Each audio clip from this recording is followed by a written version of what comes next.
Aujourd'hui, je vais en Bourgogne.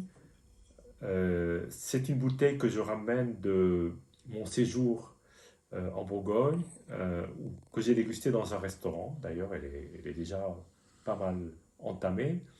Et je me suis dit qu'il serait intéressant de voir comment le vin évolue. Alors déjà, la première impression a été une impression d'un vin très vigoureux, très jeune, beaucoup sur le fruit. On sent pratiquement pas l'élevage, vraiment un vin de terroir absolument magnifique. Donc c'est un 2020. Il s'agit du Vendromané, la cuvée précolombière d'un domaine qui est un domaine absolument magnifique qui s'appelle Gérard Mignoret. C'est un domaine qui est plutôt confidentiel. Ça ne fait pas partie des domaines qui sont très, très publiés un peu partout. En revanche, les connaisseurs savent que au vin de Gérard Mignoret, il faut essayer de goûter autant de vins que possible parce qu'on est toujours récompensé. Et là, en l'occurrence, on est sur un Vaud-Romanée village, donc on n'est pas sur du premier cru. En revanche, c'est une cuvée parcellaire, comme dit le domaine, c'est une cuvée élargie, parcellaire élargie, parce qu'en fait, c'est une cuvée qui est un assemblage de trois climats, l'un qui s'appelle Près de la Folie, un autre qui s'appelle Aux Communes, et le troisième s'appelle La Colombière, d'où le nom Pré-Colombière. Voilà. Et donc, c'est un vin qui a été vendangé en 2020, donc en août, fin août, et en vendange entière. Voilà. Et mise en bouteille il n'y a pas si longtemps que ça, donc le 12 avril 2022. C'est plein d'informations, c'est très intéressant. Et alors, vu qu'il a été mis en bouteille il n'y a pas si longtemps que ça, les vins, en général, les premiers mois de mise en bouteille, c'est peut-être le moment de les déguster avant de les faire vieillir. Parce qu'au bout de, on va dire, 6 mois, 9 mois, ils rentrent dans une période d'hibernation qui peut durer 1 à 2 ans. Et ensuite, il faut les oublier en cave et puis peut-être les redéguster 2 ans ou 3 ans plus tard. Donc là, c'est la bonne fenêtre. Donc voilà, nous allons de suite goûter ce vin et je vais vous donner mes impressions par rapport aux premières lorsque je l'ai dégusté à l'ouverture. Donc c'était au restaurant. Alors bon, la couleur est une très belle couleur, très vigoureuse, encore très jeune, une très belle transparence, un très beau brillant. Voilà. Le vin titre à 13,5, ce qui est maintenant chose courante en Bourgogne, puisqu'il y a encore 10 ou 15 ans, on était plutôt à 12, 12,5. Voilà. Alors, le nez est une bombe de fruits, mais bombe de fraises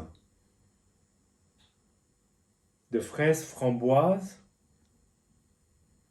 presque un coulis en fait. C'est comme quand on arrive à ces senteurs, quand on a presque un concentré, ou même une crème de framboise typiquement dijonnaise pour faire des kyrs à la framboise. Vraiment, le nez est absolument un fruit. Après agitation,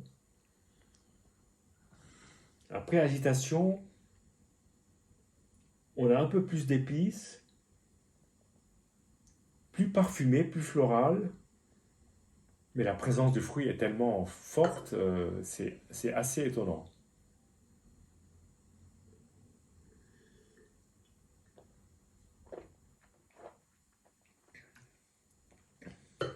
Alors, je tiens à dire que cette bouteille a été ouverte il y a 2 jours.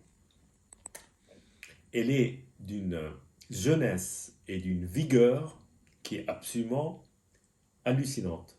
C'est un vin qui s'agrippe à votre palais parce qu'il y a effectivement une matière très belle pour un village.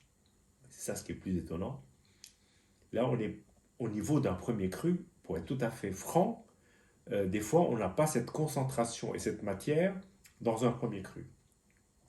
Et là, il y a ces tanins qui s'agrippent euh, sur la langue, le palais, et des fruits, comme des fruits presque concentrés, comme des fruits qui ont tellement bien mûri sans qu'il y ait de surmaturation d'ailleurs.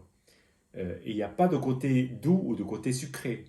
Donc là, on a vraiment une fermentation qui a été faite dans les règles de l'art, mais il y a une fraîcheur en bouche surtout qui est absolument magnifique et un beau développement et surtout des arômes très fruités et une fin très douce.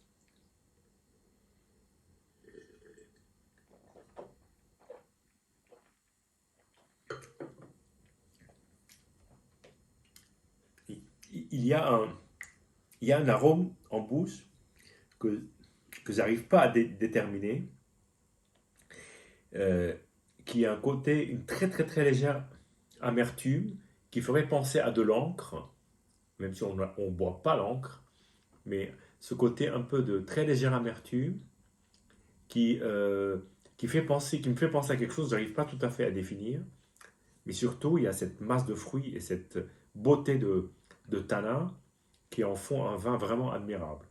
Vraiment une très très très belle bouteille que ce Gérard Mignoret 2020 Vaune Romanée cuvée précolombière.